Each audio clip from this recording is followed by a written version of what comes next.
तो प्रिय छात्रों, आप सभी का फिर से स्वागत है। आज फिर से हम लोग लेके आए हैं हिंदी का मोस्ट वीवीआई क्वेश्चन। चलिए फटाफट हम लोग स्टार्ट करते हैं, बिल्कुल भी देरी नहीं करेंगे, पहले सवाल से स्टार्ट करेंगे क्योंकि इतना वक्त नहीं है हमारे पास। चलिए पहले सवाल से स्टार्ट करते हैं। पहला सवाल आपका क्या है, विशेषण से पूछा है कि परलोक का विशेषण है। परलोक का विशेषण क्या हो जाएगा? तो देखिए पहला ऑप्शन आपका क्या है कि परमलोक, दूसरा है क्या परलोकी, तीसरा ऑप्शन है पारलौकिक और चौथा ऑप्शन क्या है? ऑप्शन नंबर डी, लोक के पार। तो बताइए फटाफट आप लोग कि परलोक का विशेषण क्या होगा। चलिए आप लोग बताइए। तो देखिए बहुत सारे बच्चों का सही जवाब आने लगा है, बहुत सारे बच्चों का सही जवाब आने लगा है। ऑप्शन नंबर सी आने लगा है कि परलोक का विशेषण क्या हो जाएगा? पारलौकिक। क्या हो जाएगा? पारलौकिक। परलोक का विशेषण पारलौकिक। तो आप लोग को एक बात बताते चलूँ कि साथ में आप लोग पेन कॉपी लेके बैठें क्योंकि ये 25 नंबर पूछा जाता है यहाँ से। इसको बिल्कुल भी हल्के में नहीं लेना है। पेन कॉपी लेके बैठे और जो भी इंपॉर्टेंट चीज़ हो उसको आप लोग नोट करते हुए चले। इसके बाद चलते हैं दूसरे सवाल में, क्वेश्चन नंबर दूसरा में। देखिए क्वेश्चन नंबर दूसरा क्या बोल रहा है, बहुत आसान सा सवाल है। क्या बोल रहा है कि शब्दों का सार्थक समूह, शब्दों का सार्थक समूह जिससे किसी भाव विचार को पूर्णतः प्रकट किया जाए वो कहलाता है। देखिएगा कि किसका शब्दों का सार्थक समूह बोला है। क्या ऑप्शन हो जाएगा? पहला क्या ध्वनि हो जाएगा, या वाक्य हो जाएगा, या शब्द हो जाएगा, या फिर शब्दांश हो जाएगा? फटाफट आप लोग बताइए, चलिए जवाब दीजिए फटाफट।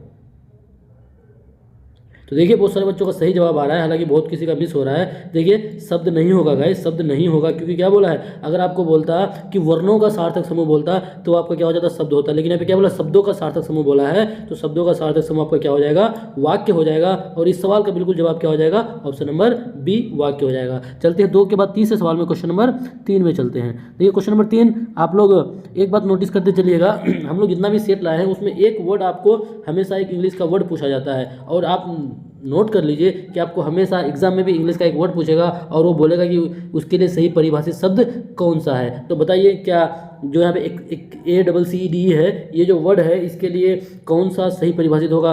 क्या आपका अनुकूल होना होगा, या फिर संक्षेप करना, या फिर कमी करना, या फिर मान लेना? आप लोग आंसर बताइए इसका फटाफट बताइए।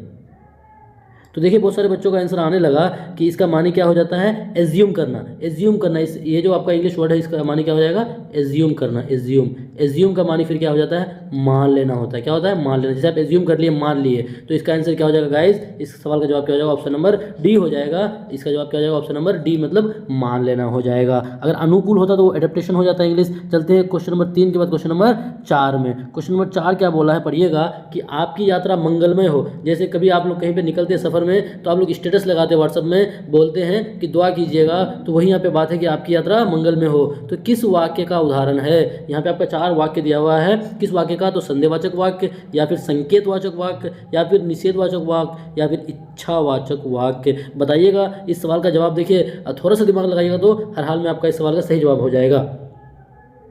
तो देखिए बहुत सारे बच्चों का आंसर आने लगा है, बहुत सारे बच्चों का आंसर आने लगा है। क्या आंसर आ रहा है? Option number D. बिल्कुल सही बात है, बिल्कुल सही आंसर है कि आपकी यात्रा मंगल में हो तो आप क्या करते हैं? इच्छा करते हैं। आप अपने आप में एक इच्छा करते हैं, सोचते हैं कि आपकी यात्रा क्या हो? मंगल में हो, मतलब अच्छा हो। तो ये आपका क्या हो जाएगा? ये आपका इच्छावाचक वाक्य हो जाएगा। क्वेश्चन नंबर 4 का आंसर डी हो जाएगा गाइज। इसके बाद चलते 4 के बाद 5 सवाल में। क्वेश्चन नंबर 5 में देखिए ये बहुत आपका ये थोड़ा बड़ा सा आपका पैराग्राफ है, इसको आप पढ़िएगा। इसको पढ़ने के बाद नीचे जो सवाल है उस सवाल का जवाब आपका यहीं पे होगा। तो देखिए सबसे यहाँ पे क्या है, जो सवाल है कि कृष्ण कहाँ आए थे? कृष्ण कहाँ आए थे? तो ये आप इस जो लाइन आपका दिया हुआ है, यहाँ पे जो एक फ्रेज दिया हुआ है आपका, उसको अगर पढ़िएगा तो आपको उसका यहाँ से आंसर निकल के आ जाएगा। तो देखिए कृष्ण कहाँ से आए थे? कृष्ण कहाँ आए थे? तो इस सवाल का जवाब हो जाएगा, आप उसको अगर पढ़िएगा तो निकल के आ जाएगा कहाँ से? वो हस्तिनापुर से। कहाँ से?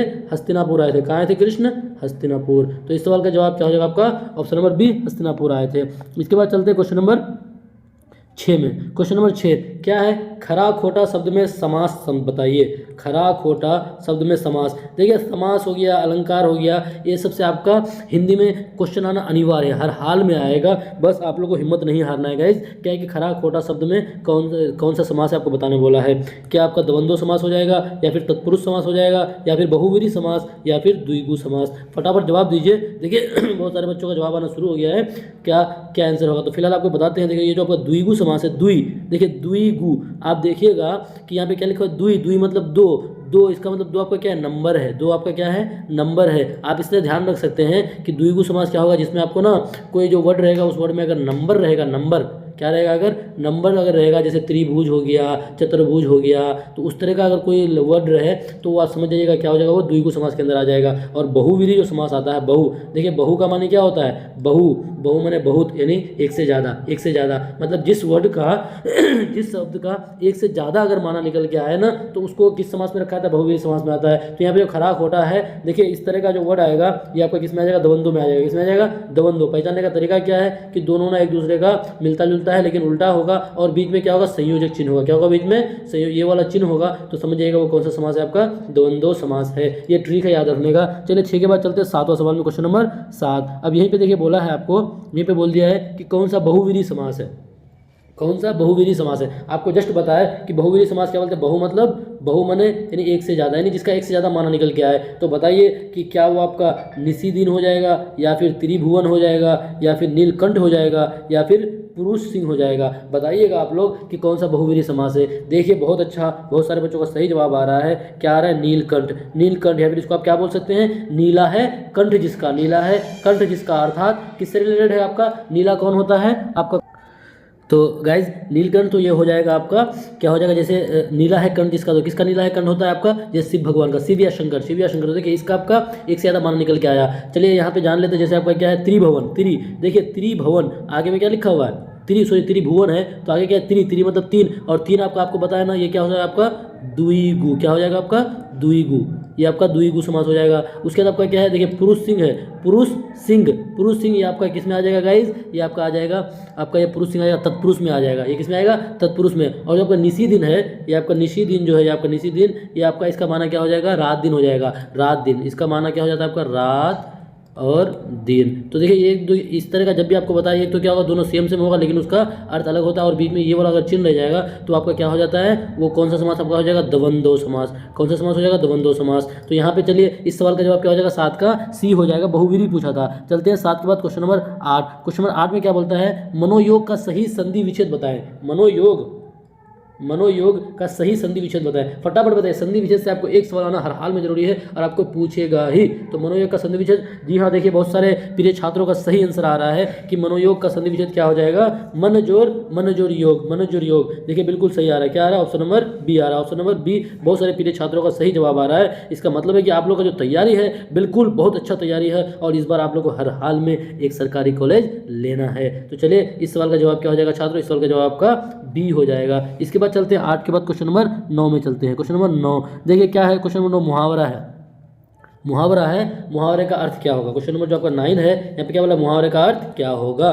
तो देखिए क्या हो जाएगा, मुहावरा क्या है, पहले पढ़ लीजिए, गाल बजाना। क्या है मुहावरा, गाल बजाना। गाल बजाना क्या हो जाएगा, डिंघाकना, या फिर चुप रहना, या फिर चिंता करना, या फिर बाजा बजाना। तो गाल बजाना का मुहावरा का अर्थ क्या हो जाएगा, बहुत सिंपल है। देखिए इसका जवाब आप लोग बता भी चुके हैं कि गाल बजाना का मतलब क्या हो जाएगा, डिंग हाँकना हो जाएगा। क्या हो जाएगा, डिंग हाँकना। जैसे बहुत कोई होता है ना, आता तो कुछ नहीं है लेकिन वो डिंग बहुत हाँकता है, इस तरह आप लोग को नहीं करना है। बस आप लोग को पहले तैयारी करना है, उसके बाद पहले आप लोगों को एक कॉलेज लेना है, तब आप लोगों को बताना है। ठीक है गाइज, तो पहले गाल बजाना नहीं है। तो इस सवाल का जवाब क्या हो जाएगा, ऑप्शन नंबर ए हो जाएगा दोस्तों। चलिए इसके बाद 9 के बाद चलते हैं 10वां सवाल। Question number 10। क्वेश्चन नंबर 10 क्या बोला है कि इनमें से कौन सा वाक्य अशुद्ध है। क्वेश्चन नंबर 10 जो है कि इनमें से कौन सा वाक्य अशुद्ध है। तो क्या हो जाएगा, पहला ऑप्शन क्या है बताइए आप लोग फटाफट। पहला ऑप्शन है वकीलों ने कागजों की जांच की। दूसरा क्या है, इत्र में सुगंध है। तीसरा क्या है, वो डाल महीन है। और चौथा क्या है, उसने तो हस्ताक्षर कर दिए। आपको क्या बोला, अशुद्ध ढूंढने बोला। अशुद्ध मतलब जो इन चारों में से गलत है उसको ढूंढने बोला है। चलिए फटाफट जवाब दीजिए। तो देखिए बहुत सारे बच्चों का सही आंसर आ रहा है। क्या लिखा आ रहा है, ऑप्शन नंबर सी आ रहा है। ऑप्शन नंबर सी कमेंट करते जा रहे हैं बहुत सारे बच्चे ऑप्शन नंबर सी कमेंट कर रहे हैं। बिल्कुल सही बात है कि ये जो आपका क्वेश्चन जो सी है ये क्या है आपका, अशुद्ध है। ये अशुद्ध है। इसका शुद्ध क्या हो जाएगा, इसका शुद्ध हो जाएगा वह डाल महीन नहीं, बल्कि क्या हो जाएगा आपका, वो डाल आपका पतली है हो जाएगा। वो डाल पतली है। इस सवाल का जवाब क्या हो जाएगा, ऑप्शन नंबर सी। चलते हैं 10 के बाद 11वां सवाल। क्वेश्चन नंबर 11 में, क्वेश्चन नंबर 11 क्या बोलता है गाइस, देखिएगा। क्वेश्चन नंबर 11 है कि नदी कलकत करती हुई बहती चली जा रही थी। नदी कलकल करती हुई बहती चली जा रही थी। इस वाक्य में बहती चली जा रही थी में कौन पदबंध है। इनमें से कौन पदबंध है, जो बहती चली जा रही थी वो कौन सा पदबंध है। क्या वो आपका हो जाएगा आपका क्रिया पदबंध, या फिर क्रिया विशेषण पदबंध, या फिर सर्वनाम पदबंध, या फिर इनमें से कोई नहीं। चलिए जवाब दीजिए। क्वेश्चन नंबर 11 का आंसर बताइएगा। बताइए गाइस। तो देखिए बहुत आसान है, क्या बोला, नदी कल कल करती हुई बहती चली जा रही थी, जा रही मतलब कुछ क्रिया कर रहा है, तो बहती चली जा रही थी, क्या हो जाएगा, ये आपका क्रियापद बंद हो जाएगा, क्या हो जाएगा, क्रियापद बंद। तो इस सवाल का जवाब आपका क्या हो जाएगा, क्वेश्चन 11 का ए आंसर हो जाएगा, क्या हो जाएगा, आंसर हो जाएगा ए। इसके बाद चलते हैं 11 के बाद 12वां सवाल, क्वेश्चन नंबर 12 में चलते हैं। क्या बोला है कि इनमें, क्वेश्चन नंबर 12 में, इनमें कृत्यवाच्य से संबंधित वाक्य कौन सा है, कृत्यवाच्य से संबंधित वाक्य कौन सा है, क्वेश्चन नंबर 12। क्या आपका हो जाएगा, कुदाल से मिट्टी उठाई जा रही है, या फिर वृद्ध से बैठा नहीं गया, या फिर भारत में एक नया उपग्रह छोड़ा, या फिर पुस्तक पढ़ी जाती है। तो फटाफट इस सवाल का जवाब दीजिए, इस सवाल का जवाब दीजिए गाइस। तो देखिए बहुत सारे बच्चों का हालांकि ए बी ऑप्शन आ रहा है, नहीं बिल्कुल गलत है, बल्कि इसका क्या हो जाएगा, कृत्यवाचक से संबंधित कौन सा वाक्य हो जाएगा, इसका हो जाएगा आपका, क्या हो जाएगा गाइस, ये हो जाएगा आपका, भारत ने एक नया उपग्रह छोड़ा, भारत ने एक नया उपग्रह छोड़ा, ये इसका हो जाएगा जवाब, ऑप्शन नंबर सी हो जाएगा, ये हो जाएगा कृत्यवाचक हो जाएगा। और यहाँ पे जो आपका कुदाल से मिट्टी उठाई जा रही है, ये आपका क्या हो जाएगा, देखिए यहाँ पे काम हो रहा है, कुदाल से मिट्टी उठाई जा रही है, काम हो रहा है, तो आपका क्या हो जाएगा, कर्मवाच्य हो जाएगा, ये आपका कर्मवाच्य, ये आपका यहाँ पे डिस्टर्ब कर रहा है थोड़ा सा, इसको घसका दे रहे हैं, चलिए क्रमवाच्य हो जाएगा। उसके बाद वृद्ध से बैठा नहीं गया, तो ये आपका क्या हो जाएगा, भाववाच्य हो जाएगा। उसके बाद आपका क्या बचा, आपका पुस्तक पढ़ी जाती है, तो ये भी आपका कर्मवाच्य हो जाएगा, क्योंकि वहाँ पे काम हो रहा है। तो फिलहाल इस सवाल का जवाब क्या हो जाएगा, ऑप्शन नंबर सी हो जाएगा। चलते हैं 12 के बाद 13 में। क्वेश्चन नंबर 13 क्या बोला है कि निम्नलिखित में कौन सा वाक्य शुद्ध है, यहाँ पे आपको शुद्ध ढूंढने बोला है। तो क्या ऑप्शन ए कि पंडित नेहरू ने सोचा था स्वतंत्रता मिलते ही भारत की गरीबी का अंत हो जाएगा, या फिर तब शायद वो अवश्य आएगा, या फिर ये बात कोई को मत कहना, या फिर सड़क में भीड़ जुट गई। तो बताइए इन चारों में से कौन सा सही है, बताइए फटाफट आप लोग जवाब दीजिए। देखिए बहुत सारे बच्चों का सही जवाब आ रहा है, 13 का ऑप्शन ए क्या है कि पंडित नेहरू ने सोचा था कि स्वतंत्रता मिलते ही भारत की गरीबी का अंत हो जाएगा। ये वाला जो वाक्य है ये बिल्कुल भी शुद्ध है, ये वाक्य बिल्कुल शुद्ध है। आपका देखिएगा अगर बी में देखिएगा वो क्या लिखा है, तब शायद वो अवश्य आएगा, तो ये आपका सही नहीं है, क्या होगा, या इसको अगर आप बोल सकते हैं, क्या बोल सकते हैं कि तब वो अवश्य आएगा, ये सही हो जाता। अगर यहाँ पे रहता कि तब वो अवश्य आ जाएगा तो ये सही हो जाता। उसके बाद क्या है कि ये बात कोई को मत कहना, मतलब यहाँ अगर ये लिखा रहता कि ये बात किसी को मत कहना तो वो सही हो जाता। सड़क पर भीड़ लग गई तो वहाँ पे वो आपका सही होता, भीड़ जुट गई नहीं बल्कि भीड़ लग गई, तब वो आपका शुद्ध होता। तो फिलहाल आपको शुद्ध बोला था, तो ऑप्शन नंबर ए इस सवाल का जवाब हो जाएगा गाइस, ऑप्शन नंबर ए। 13 के बाद चलते हैं क्वेश्चन नंबर 14 में चलते हैं, फटाफट चलेंगे, फटाफट क्वेश्चन नंबर 14 में चलेंगे, स्पीड में पढ़ेंगे हम लोग फटाफट। क्या है कि शब्द शक्ति भेद के अंतर्गत आता है, बताइए आप लोग फटाफट, शब्द शक्ति भेद के अंतर्गत आता है, क्या आता है, क्या लक्षणा आता है, या फिर अलंकार आता है, या फिर रस आता है, या इनमें से कोई नहीं। फटाफट जवाब दीजिएगा, शब्द शक्ति के अंदर कौन आता है आपका, जवाब दीजिए, सवाल का जवाब दीजिए फटाफट गाइस, फटाफट।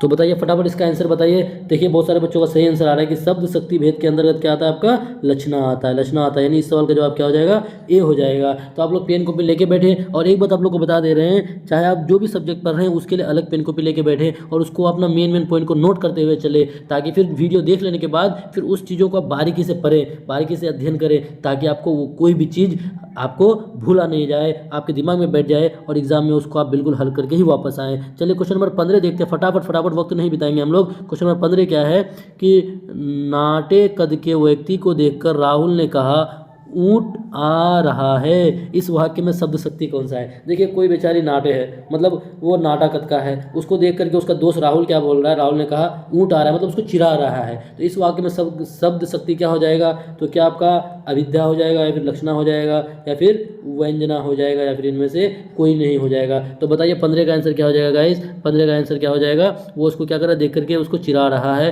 तो यहाँ पे क्या हो जाएगा, इस सवाल का जवाब व्यंजना हो जाएगा। क्या हो जाएगा, व्यंजना, मतलब वो उसको लेकर क्या कर रहा है, चिढ़ा रहा है, उसको बना रहा है। तो इस सवाल का जवाब क्या हो जाएगा, ऑप्शन नंबर सी हो जाएगा। चलेंगे 15 के बाद 16 क्वेश्चन नंबर 16 में। देखिए 16 में क्या बोल रहा है, फटाफट देखिएगा आप लोग, कि वाक्य में जब दो भिन्न वस्तुओं में समान गुण धर्म के कारण समानता दिखाई जाती है उसे कौन सा अलंकार कहते हैं, जवाब दीजिए फटाफट आप लोग जवाब दीजिए।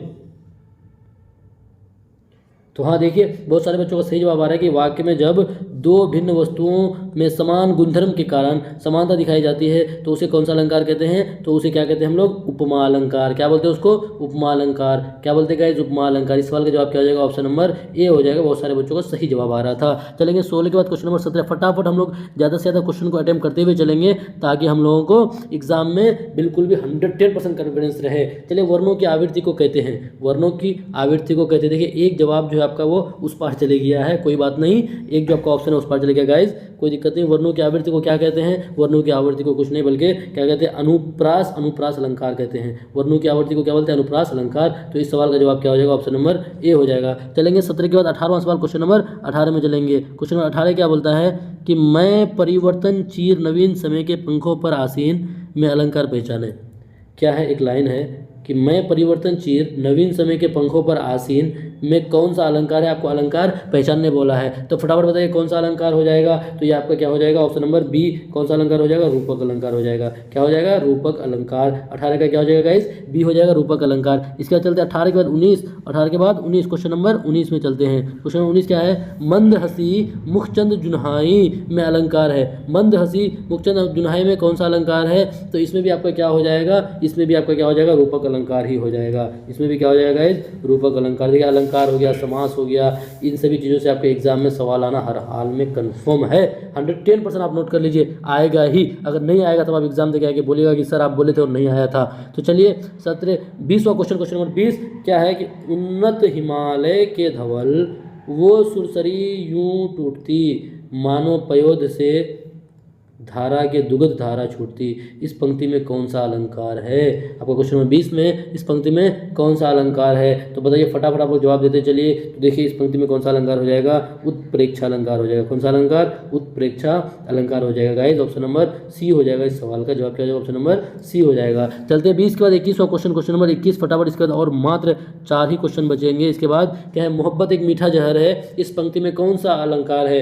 मोहब्बत एक मीठा जहर है, इस पंक्ति में कौन सा अलंकार है? तो देखिए, बहुत आसान सवाल था। इसमें कौन सा हो जाएगा? आपका विरोधाभास हो जाएगा। क्या हो जाएगा इसमें? आपका विरोधाभास अलंकार हो जाएगा इसमें। ठीक है, कौन सा? विरोधाभास अलंकार आ जाएगा। ठीक है, उसके बाद चलते हैं 21 के बाद 22वां सवाल में चलते हैं। छंद शब्द संस्कृत के किस धातु से बना है? छंद शब्द संस्कृत के किस धातु से बना है? जवाब दीजिए आप लोग, फटाफट जवाब दीजिए। 22 नंबर सवाल का जवाब दीजिए। तो देखिए, बहुत सारे बच्चों का आंसर आ रहा है कि सर छंद शब्द जो है वो संस्कृत के किससे? छीदी धातु से। किससे? छीदी धातु से बना है। तो इस सवाल का जवाब क्या हो जाएगा? ऑप्शन नंबर ए हो जाएगा। 22 के बाद चलते हैं 23वां क्वेश्चन में। देखिए, 23वां क्वेश्चन क्या आपको बोल रहा है कि मनुष्य पंक्ति में कौन सा छंद है? सॉरी, निम्नलिखित पंक्ति में कौन सा छंद है? तो पंक्ति आपका दिया हुआ है, मानुष है तो वही रक्षान, वसो ब्रज गोकुल गाँव के गवारन। तो बताइए, ये जो आपका पंक्ति है, यहाँ पे जो पंक्ति दिया हुआ है इसको पढ़िए और बोला है कि इस पंक्ति में कौन सा छंद है? इस पंक्ति में आपका कौन सा छंद है? तो ये आपका कौन सा हो जाएगा? ये हो जाएगा आपका सवैया छंद। क्या हो जाएगा गाइस? सवैया छंद हो जाएगा। इसके बाद चलते हैं 23 के बाद 24वां सवाल। उसके बाद मात्र एक और सवाल बचेगा। 24वां सवाल क्या है कि पंचाली रीति का संबंध किस काव्य गुण से है?